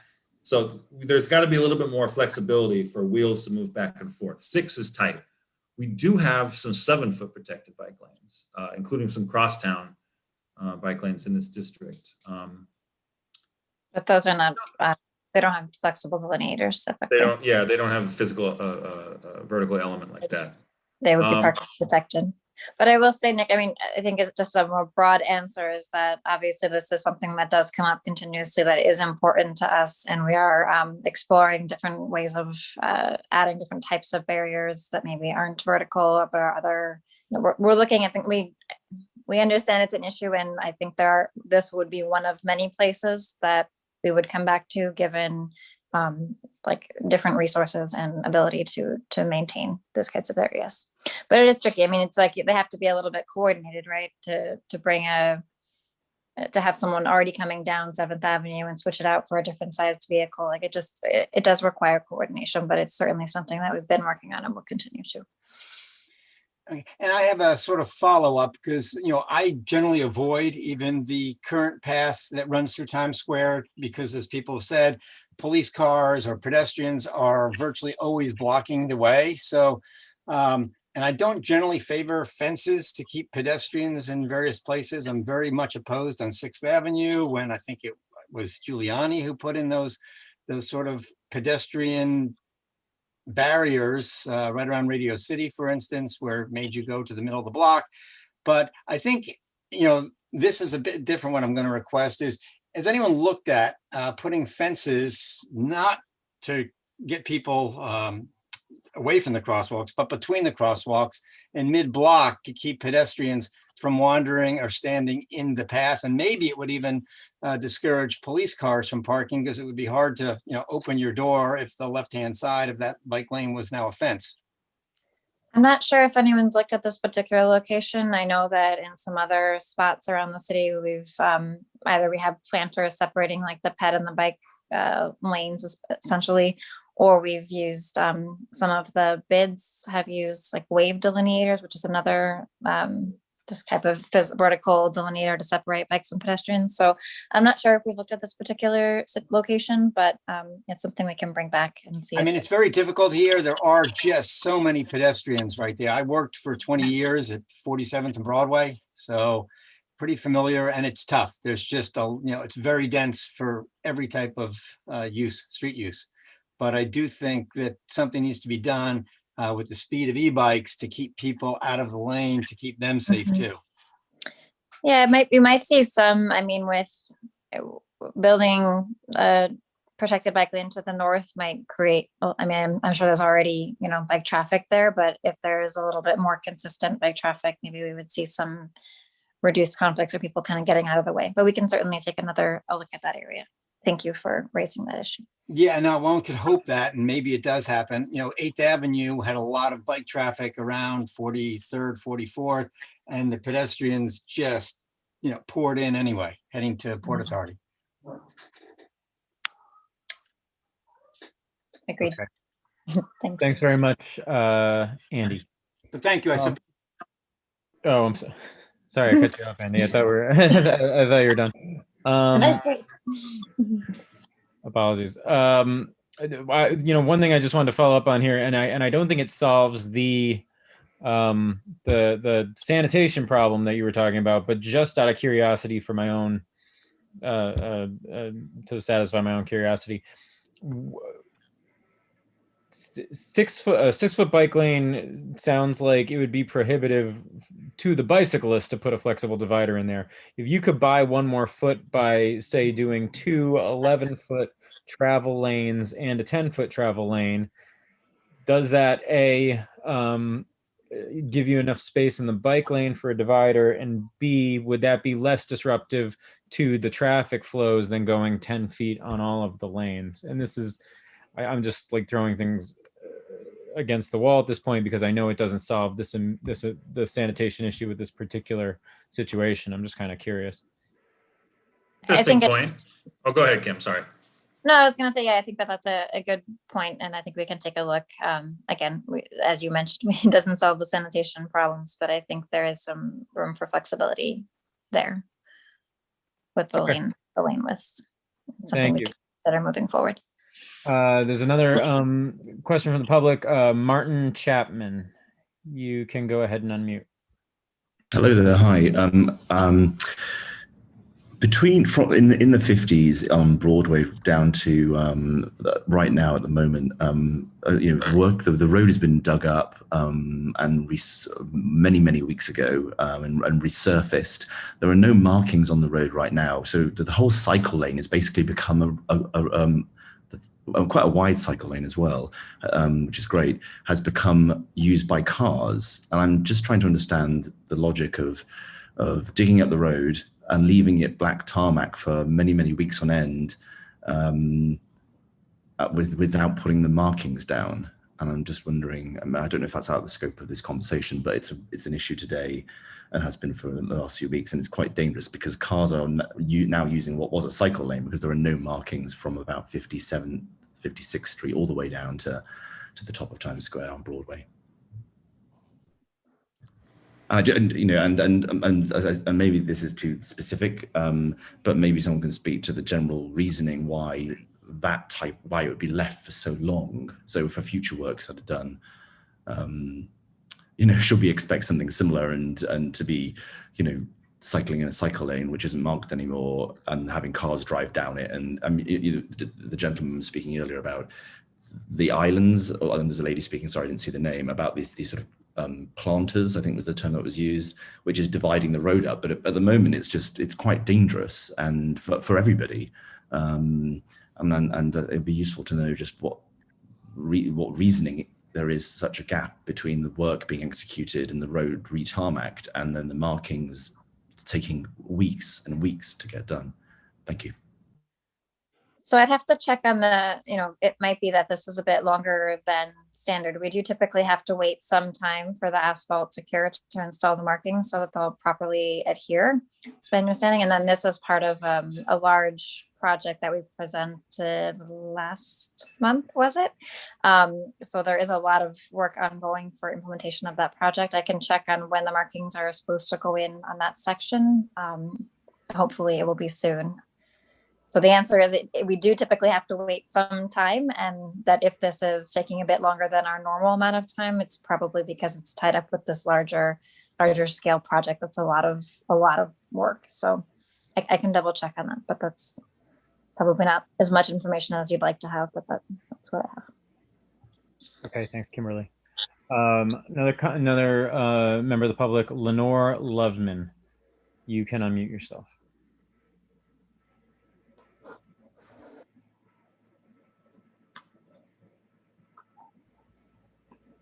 Lenore? Lenore, you unmuted yourself, but we cannot hear you. Okay, maybe we'll try again in a minute. We do have another question from a member of the committee. Noah, you want to go ahead and ask? Yeah, I just wanted to say that the proposed plan, I believe, if I'm doing this right, is 39 feet. Which means, would the bike lane be 7 feet, or am I just missing something? No, you're right. It's either a math error on our part that it should be 7, or that the street is 39 feet. We'll double check. Okay. But that might help. I believe I don't recall the member's name, but the person that just spoke about the sanitation issue, that might help. Okay, thanks, Noah, for the question. We will try once again to go to Lenore. Lenore, talking is permitted for you, and you can unmute yourself and try to speak.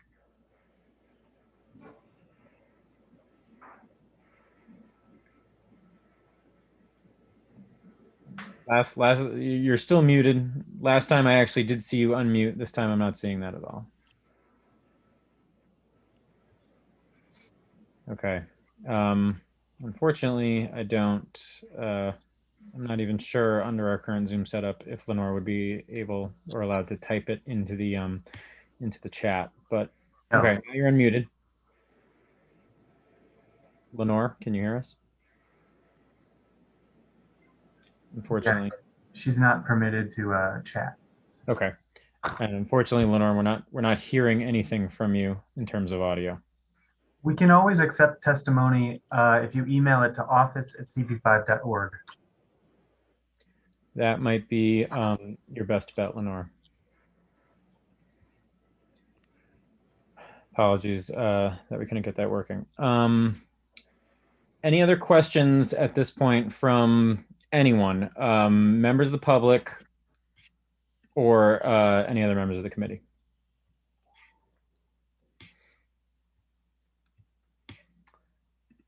All right, not seeing any other hands at this point. What we'll do now is we'll go into our business session for the committee.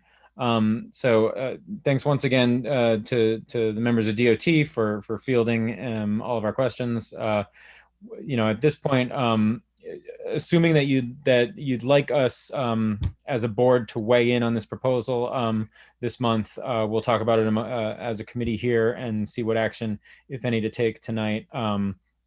And if we take action tonight, it'll go to the full board in 2 weeks. You know, with that, we'll take it into the business session here among the members of Community Board 5, and I will throw it open for any comments. Thank you. Thanks, Kimberly.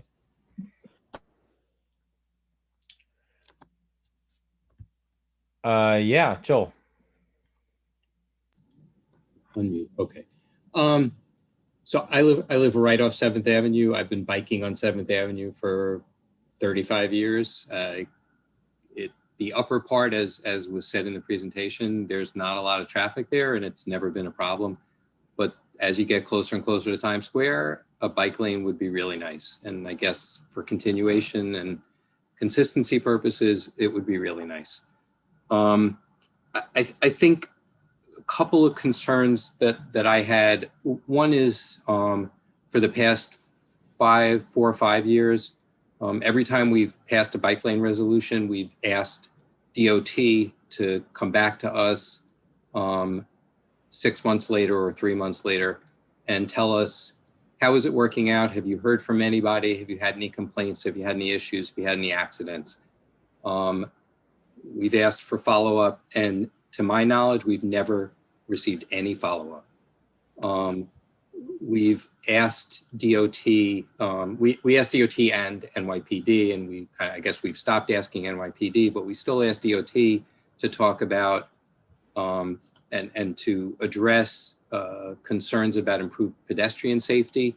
They talked a little bit about that today, but they didn't address at all the issue of, other than to say that e-bikes go a lot faster than regular bikes, the issue of bike on pedestrian safety hasn't been addressed. It's never, to my knowledge, been talked about. And it is one of the biggest things that that comes to us as a concern of people, especially in the West 50s. So I guess bottom line, I'm in favor of a bike lane, but I hesitate to unqualifiedly endorse something that DOT is asking for when DOT never responds to us about all the concerns we raised about expanding bike use in the neighborhood. Okay. Yep. Thanks, Joel. I mean, obviously, I think I'm in the same place as you, where, you know, the proposal that we heard today sounds, you know, mostly straightforward and like a good idea with a couple, you know, concerns and wishes that they take a second look at a couple of blocks. You know, as you mentioned, we have long-standing requests to both DOT and NYPD to, you know, simply spend more time or otherwise come back to us with more data on those safety issues. It's a little bit of a catch-22 for me, because I'm not sure what to ask for differently, or to otherwise just start denying proposals that we think are good ideas. In what I can think of is perhaps getting more specific and more rigorous on the part of us as Community Board 5, in terms of actively requesting dedicated updates on projects that we have entertained 6 months in the past, 12 months in the past. It might be something that we need to more actively seek out and engage with DOT on. I don't have a silver bullet, but I'm just trying to think of different ways of approaching that problem. But your points are well taken, Joel. And I agree with all of that. Does anyone else have a, yeah, Ryan, go ahead. I am supportive of the project. I hear and am sympathetic to what Joel just described, and it concerns me that we don't get the response from the agency and agencies that we seek to get. I still would vote yes for this, because I think the project is important. And EJ, your point, about thinking about additional ways to frame and pursue the questions that we are talking about makes sense to me. I also would say that this is a moment for us to once again turn to our elected officials to ask for them to also further advocate for the agencies providing this. So to our council members, borough president and otherwise, this is a high priority for us. And I think it's important that they join us in seeking answers to these questions. Yeah, thanks, Ryan. It's something, and really just thinking out loud here on a live Zoom and YouTube. But we as a committee have been trying to take a more comprehensive look at the way that we address enforcement across the board, at least in this committee, and ask the city and various agencies to address enforcement. And maybe one element of that effort can be us trying to do some more to organize the specific topics from the last 5 years that we would like an agency like DOT to come back to us with, to give us a more directed readout, not necessarily the next time that DOT needs something from us or has their next bike lane proposal, but some kind of presentation or engagement that's specifically dedicated to looking backward and understanding the issues and reading out on all the data of all the proposals that we've weighed in on in the past, and which we've asked them to ultimately come back to us with more data. That may be one new way of approaching it, instead of always looking at it in the context of the next bike lane, the next bike lane, the next bike lane. I mean, we are supporters. We're on record repeatedly as saying that we like bike lanes, and if they're well designed, we support the expanding bike lane protected bike lane network. But it might be worth a more dedicated targeted discussion about all the various things that we have asked them to come back to us with in the past. That's potentially one idea that I have. Are there any other comments or thoughts from any members of the committee?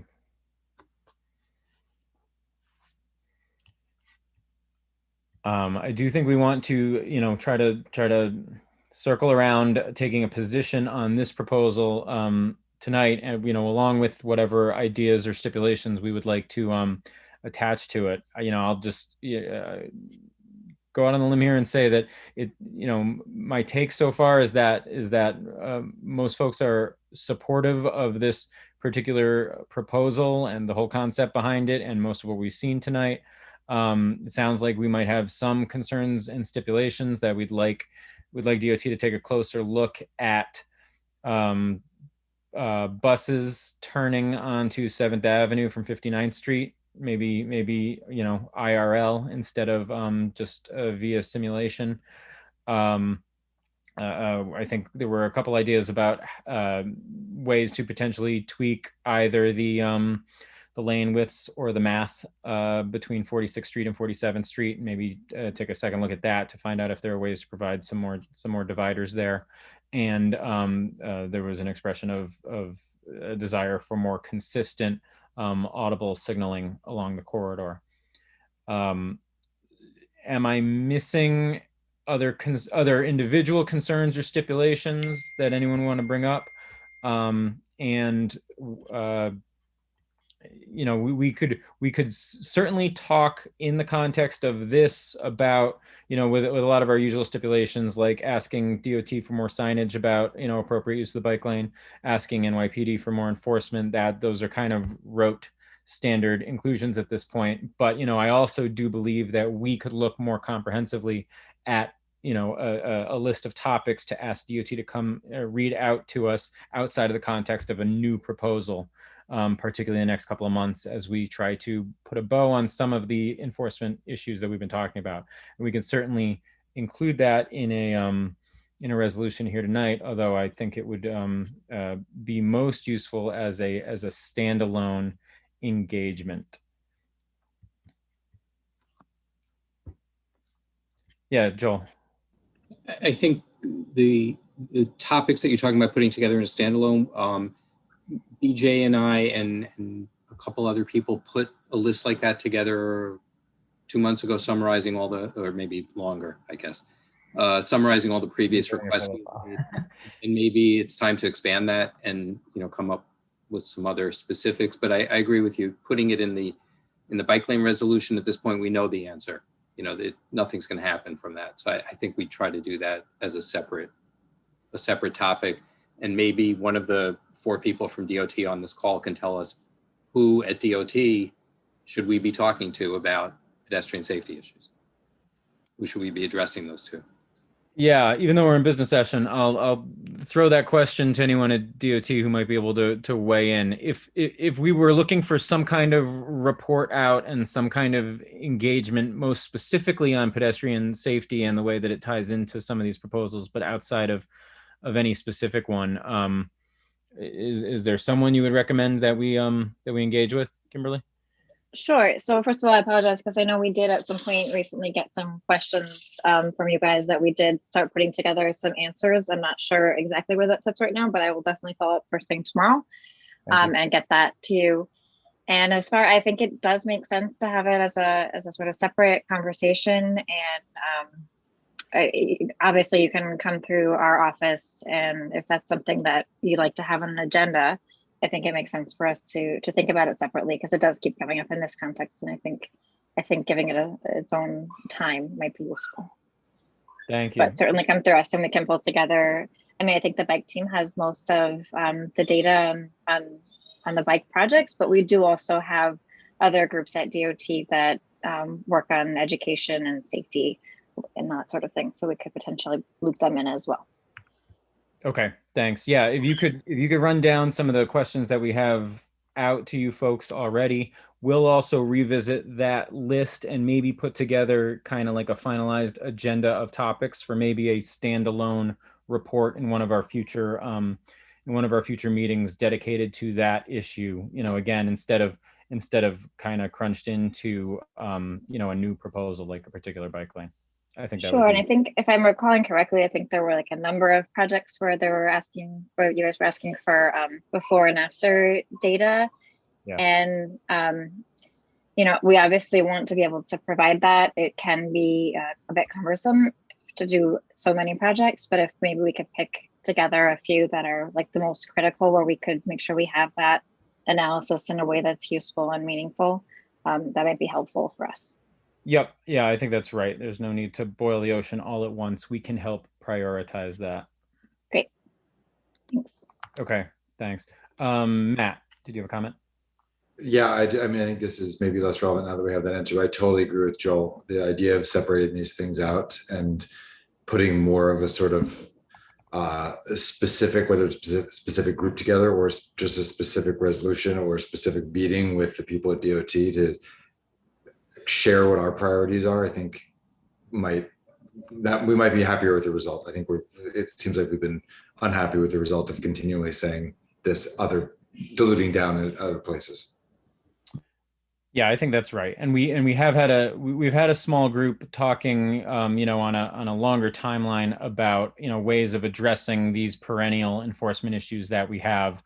And I think it would be time for that group to revisit that kind of list of topics, engage DOT, and really kind of, you know, finalize that effort in one or a series of reports of the kind that we're talking with Kimberly about, pulling the data on certain certain projects. So I think that's definitely something that we should look to do in parallel with, you know, any particular proposal that we do tonight. Well, since we're circling around with something that feels like a resolution, you know, particularly around the usual stipulations that we add, our usual stipulation, asking NYPD for enforcement, asking DOT for signage and education, talking about getting reports on all of these past projects, and then some of the stipulations that I just mentioned, like buses turning, re-examining 46th and 47th, and audible signals. Unless anyone has any other concerns that they think should be part of that, yeah, Noah, go ahead. Yeah, I think maybe we could put something about fast tracking the process of getting, you know, the bike lane from 42nd to 30th, because I think it's really critical at this point. And, you know, it just seems a little odd that, you know, there's such, you know, like you basically now have a bike lane from Central Park South all the way down, as I think Nick said, to Barclay Street, minus a section in like the Hudson Square area. You know, so just saying something that, you know, we would like to see, that, you know, that section that crosses like Penn Station, you know, kind of fast tracked or something. That makes sense to me.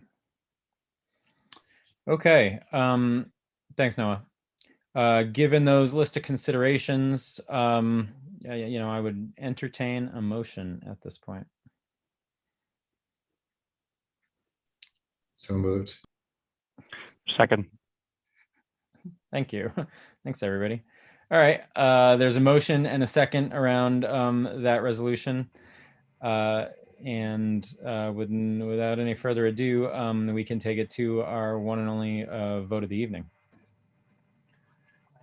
I'll run through the roll call, starting with Zach, please. Yes. Right. Sarah, if she is still here. Matt Hartman, are you still here? Yes, and yes. Great, thank you. Joel? Yes. Janet?